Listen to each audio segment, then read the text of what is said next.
Hello, Planet Internet. I'm Emperor Cole. This is Emperor Cole Film Review, brought to you by MindBenderENT.com. And today I'm here to review Spider-Man: Far From Home.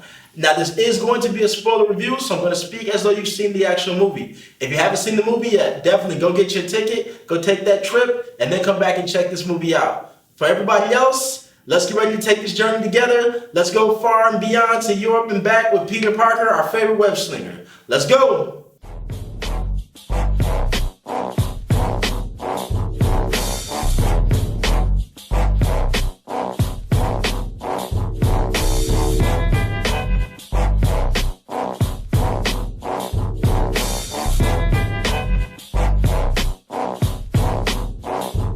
Spider-Man: Far From Home is written by Chris McKenna and Eric Summers and directed by John Watts. This movie is the final bookend to Marvel Phase 3. Even though Avengers Endgame was the big event movie that everybody was waiting for, this is the official end according to Marvel. So everything that happens after this is Phase 4 officially.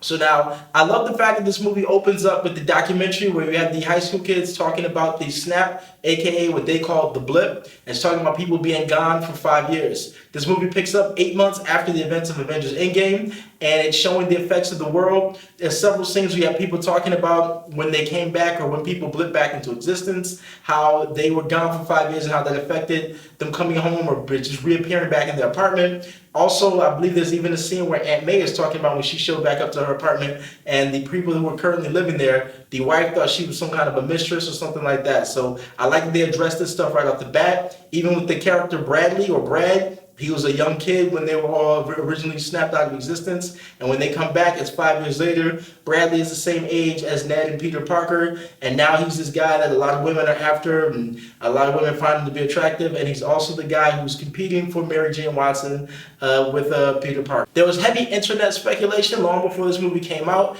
as to whether or not this trip that they're on in this particular film was the class trip that they were returning from when the bus was going over the bridge and Ebony Maw's ship showed up in Avengers Infinity War. And some people thought maybe this movie was going to be a prequel and everything that happened all happened before the events of Infinity War and Endgame. That is not the case. This trip that they're on to Europe is this totally separate thing. It is not related to the actual bus trip. Of course, you've seen the movie, so you know that. So I like the way they show the realism in this movie where Peter Parker is still dealing with the death of Iron Man and the events that happened in Endgame. Throughout the movie, there are tons of Iron Man murals and there's paintings and pictures in the school of Iron Man. When you walk around, there are billboards of Tony Stark, Iron Man. Or even when he's having conversations with Happy later on in the film, when he's on the jet and he's telling him, you know, you're never going to be Tony Stark, you're never going to be able to live up to Iron Man, be his legacy, basically telling him you got to be your own person, you have to be Spider-Man, you have to be who you are. So I like the fact that we see Peter dealing with those emotions. It's a little unique that this ends up in Peter's hands, but of course, that's part of the storyline, the plot, and the reason why Mysterio and those old former Stark employees were so upset, because they felt like Peter Parker got this big defense system that he didn't deserve, and it was like, why would you leave it to a teenage child?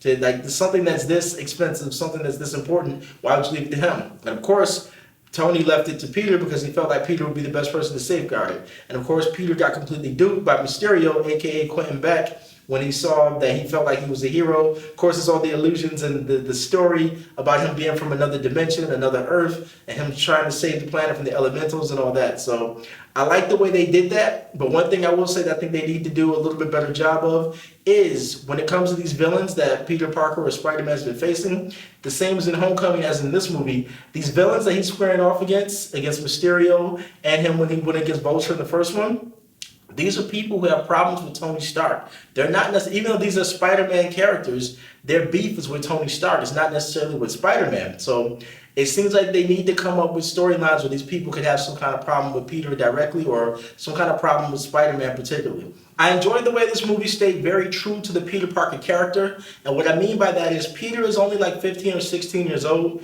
He's a teenager, he's a kid, right? So after the events of Endgame and coming back after being gone for 5 years and after having to save the whole entire universe from Thanos and his army, Peter just wants to go on vacation. He wants to be a kid. He wants to go after Mary Jane. Just like early in the movie when he's telling Ned that he's got this plan, that he's going to give her this black dahlia. He's going to tell her how he feels. He's going to try to kiss her, you know. He wants to do regular stuff that a teenager in early adolescence would do, right? But with great power comes great responsibility. The saying that came from Uncle Ben, that's very synonymous with the Peter Parker slash Spider-Man character. So later on in the film, when after Mysterio finds out that he told Mary Jane and he also told Ned about the holograms and the fact that what Mysterio was doing was fake and it wasn't real, he put these two people in danger. Why? Because he wanted to exist as Peter Parker. So instead of taking on his responsibilities as Spider-Man, he wanted to just be a teenager. He wants to be a Peter Parker.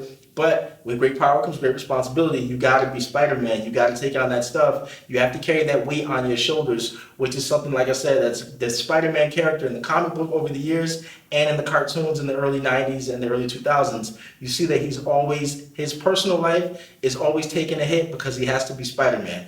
Jake Gyllenhaal as Mysterio was a great performance. He did an excellent job in the beginning as presenting himself as this hero who was from this other Earth that was destroyed by the elementals, the elemental fire or whatever that destroyed his planet. So now he was here in this dimension trying to save everybody from the same exact fate. In the very beginning, he seemed very believable, but of course we all know Mysterio is actually a bad guy from the comic book and from the actual cartoon in the 90s. So the way they did it and put a nice spin on it, where since all this stuff happened with the snap, and people being gone for 5 years and reappearing, the fact that there are now aliens in the world, it's been established and all that kind of crazy stuff. And he takes advantage of the fact that people will now believe anything. Like, I think that's very realistic because, of course, if these things started to happen, you would believe that there's a possibility somebody else could have been from another dimension, another Earth that was destroyed. So, and I also like the way they did the Civil War tie-in, where he's actually a former Stark employee, and he says that he designed the BARF, binary augmented reality formatting or whatever that thing is that he was using for that hologram when he was reliving memories.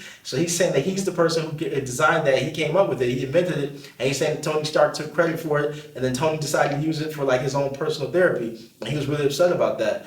These type of things happen in real life in corporate America where sometimes a person can have a boss and they don't like that boss. And of course, let's think of somebody like a Bill Gates or a Steve Jobs or even a Mark Zuckerberg. There are always people in the background who are working at these companies who are contributing and doing a whole lot, but they don't own the company and they don't have the financial resources to be able to do everything. So of course, whoever owns the company is going to take full credit for everything. They are going to be the person who's going to be recognized for doing X, Y, and Z. So it does make sense that there will be a lot of people who formerly worked for Stark Industries who had these negative feelings towards Tony Stark. So I thought it was brilliant, the fact that they used this as the backstory for Mysterio, and the fact that Quentin Beck was able to round up a bunch of former employees and come up with the Mysterio character, decide how to use these holograms, and then use the real drones to actually do the real physical damage. I thought that was dope the way they did that. I love the fact that this movie introduces the multiverse, right?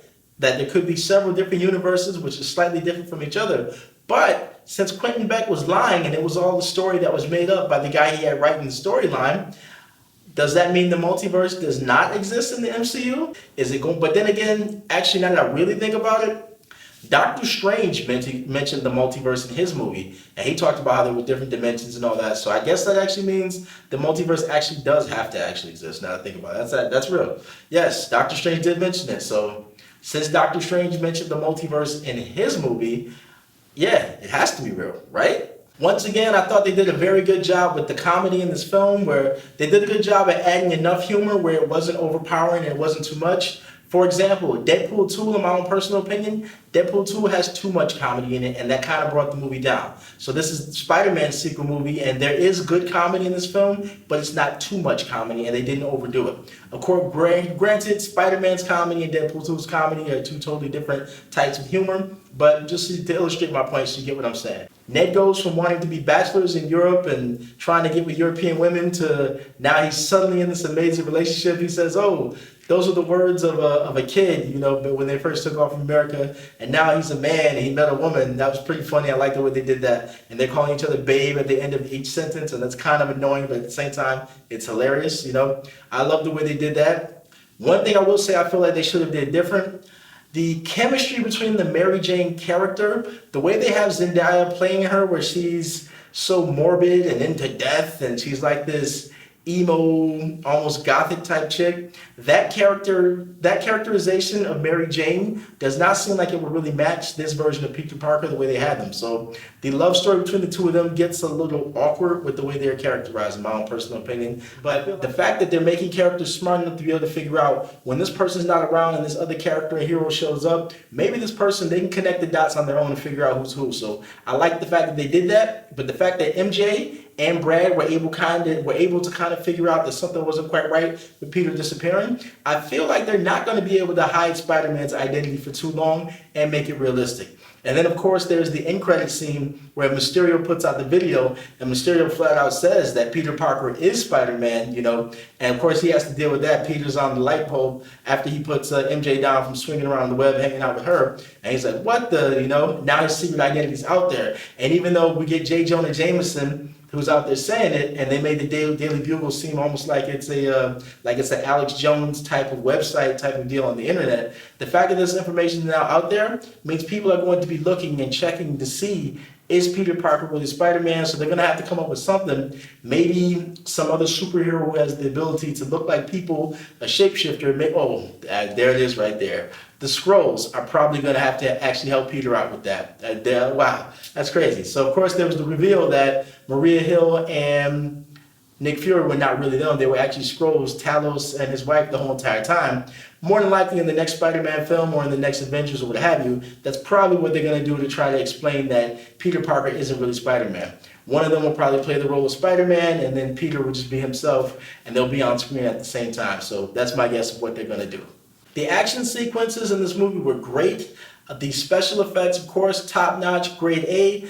The fact that you get Spider-Man swinging around Europe and going from building to building, as always, with explosions and drones chasing after him. He's trying to shoot webbing, and you've got the holograms going by Mysterio. I thought that stuff was handled very well. The sequence where Peter goes to speak to Nick Fury, and instead he finds that it's really Mysterio, and Mysterio sets up the holograms. He ends up seeing Iron Man come out of the grave and come after him. Then there's a bunch of different other Spider-Men all jumping him, and like all the different holograms and stuff that he sees. I thought they pulled that stuff off very well. I love the way they did it. It's very keeps you really engaged on the edge of your seat as far as what's going to happen next. And then I like the way he fooled him, that he made him think that Nick Fury somehow got out and then shot Quentin Beck, and he falls down and he thinks it's really Nick Fury, but he's really still inside the hologram. And he tells him, you're so gullible, you're so naive. And he told him that MJ and Ned were the ones that he told about the actual hologram. So now he's decided he's going to have to kill them because he has to keep Mysterio's secret. I love the way they pulled that off. Visually, it's stunning.